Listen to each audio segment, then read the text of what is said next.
చంద్రబాబు నాయుడు గారి అరెస్ట్ తర్వాత ఆంధ్రప్రదేశ్ రాష్ట్ర ప్రభుత్వం పత్రికాముఖంగా వివిధ నగరాల్లో అప్పటి తెలుగుదేశం హయాంలో ఉన్న రాష్ట్ర ప్రభుత్వం సీమెన్స్ కంపెనీకి తెలియకుండానే ఆ కంపెనీ పేరుతో బురిడి కొట్టించి 3,300 కోట్ల నకిలీ ఒప్పందం చేసుకుందని అభియోగం మోపడం జరిగింది. ఈ అభియోగాన్ని సాక్షి పత్రిక మొదటి పేజీలో గత 2-3 రోజులుగా తీసుకుని వస్తూ ఉంది. దీనికి సమాధానంగా చాలామంది నాలాంటి వాళ్ళు ఇతర సోషల్ మీడియాలో కాస్త యాక్టివ్గా ఉన్నవాళ్ళు సీమెన్స్ కంపెనీతో గత ఆంధ్రప్రదేశ్ రాష్ట్ర ప్రభుత్వం చేసుకున్న ఒప్పందం తాలూకు కాగితాలు ముందుకు పెట్టి దాని మీద సంతకాలు, ఆ ఒప్పందం మీద సంతకాలు పెట్టిన వాళ్ళు ముఖ్యంగా Subbarao Ghanta, Andhra Pradesh state skill development corporation నుంచి, డిజైన్ టెక్ సిస్టమ్స్ సంస్థ Vikas Kanvelkar, Siemens industry software private limited managing director Suman Bose, ఆయనతో పాటు ఆ company chief financial officer Santosh Sawant, వీళ్ళు నలుగురు సంతకం పెట్టిన ఒప్పందం తాలూకు పత్రాలు సోషల్ మీడియాలో సర్క్యులేట్ చేసి, మీ దగ్గర మరి సీమెన్స్ దగ్గర నుంచి ఏం ఉత్తరం ఉందో చెప్పండి అంటే ఈరోజు చాటుగా ఆ ఉత్తరాన్ని వాళ్ళ సోషల్ మీడియాలో విడుదల చేయడం జరిగింది. ఈ ఉత్తరం యాక్యురసీ మనకు తెలియదు. ఒకవేళ ఈ ఉత్తరం కనుక తప్పు అని తెలిస్తే ఈ నా వీడియోని ఉపసంహరించుకుంటాను, డిలీట్ చేస్తాను. కానీ ఈ ఉత్తరం తాలూకు వివరాలు చూస్తే, ఈ లెటర్ తాలూకు వివరాలు చూస్తే చూడటానికైతే it looks very genuine. Okay, దీంట్లో ఉన్న ముఖ్యమైన అభియోగాలు, రాష్ట్ర ప్రభుత్వం సీమెన్స్ కంపెనీకి ఉత్తరం రాయటం జరిగింది. దాంట్లో కొన్ని ప్రశ్నలు అడగడం జరిగింది, 7-8 ప్రశ్నలు. అవన్నీ ఇర్రెలవెంట్, మనం దాంట్లోకి వెళ్లాల్సిన అవసరం లేదు. ముఖ్యంగా మొదటి 3 ప్రశ్నలు. మొదటి ప్రశ్న, మీ దగ్గర 3,300 కోట్ల రూపాయల భారీ బడ్జెట్తో గ్రాంట్ ఇన్ ఎయిడ్ అనే స్కీమ్ ఉందా?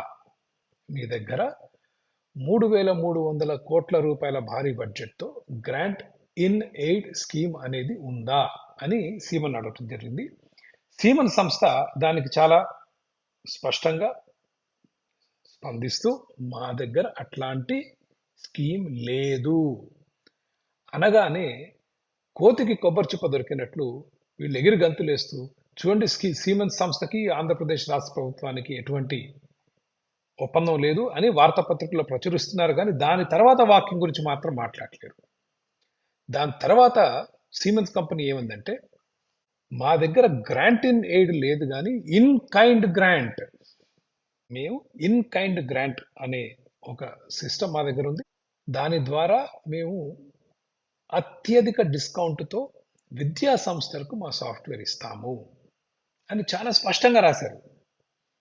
అది వదిలేసి, అంటే టమాటో గ్రాంట్ ఇన్ ఎయిడ్ అని ప్రభుత్వం అంటే, ఇన్ కైండ్ గ్రాంట్ అని వాళ్ళు అంటున్నారు.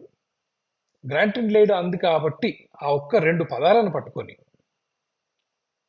ప్రజలని మభ్యపెడుతూ అబద్ధాల ప్రచారం చేస్తుంది ఈరోజు అక్కడి రాష్ట్ర ప్రభుత్వం.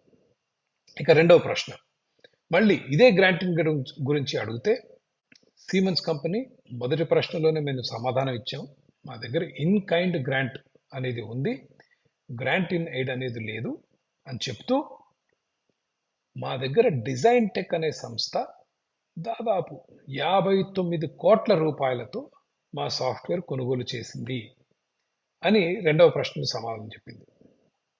ఇక మూడవ ప్రశ్న, ఇది అత్యద్భుత ప్రశ్న. దీన్ని ఎన్ని వంకర్లు తిప్పారో నేను మీకు చెప్పలేను.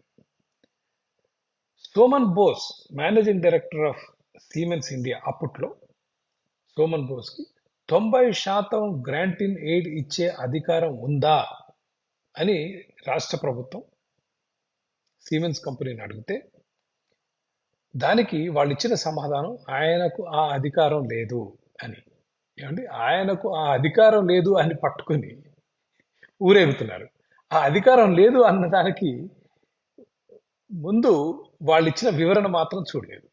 దానికి ముందు వాళ్ళు ఏమన్నారంటే,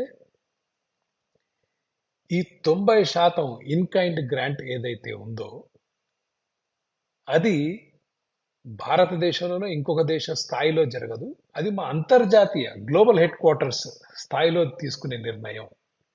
అంటే సోమన్ బోస్ తీసుకునే నిర్ణయం కాదు, ఇది ఆయన కంటే అత్యున్నత స్థాయిలో తీసుకునే నిర్ణయం. దాని అర్థం సోమన్ బోస్ ఒప్పందం చేసుకోలేదు, సోమన్ బోసు సీమెన్స్ హెడ్ క్వార్టర్స్ దగ్గర గ్లోబల్ ఇన్ కైండ్ గ్రాంట్కి అనుమతి తీసుకుని ఈ ఒప్పందం చేసుకున్నట్లు, ఈ సాఫ్ట్వేర్ ఇచ్చినట్లు దాని అర్థం. ఈ అధికారం లేదు అంటే ఇది ఆయన స్థాయికి కాదు, ఇది ఆయన స్థాయి కన్నా పై స్థాయిలో ఉందని. సోమన్ బోస్కి అధికారం లేదు కాబట్టి ఆ, ఈ అగ్రిమెంట్ చెల్లదు అనే ఒక వితండవాదన అంటే ఒక ఒక సీమెన్స్ కంపెనీకి ఒక బాధ్యతాయుతంగా మీరు ఒక ఉత్తరం రాశారు.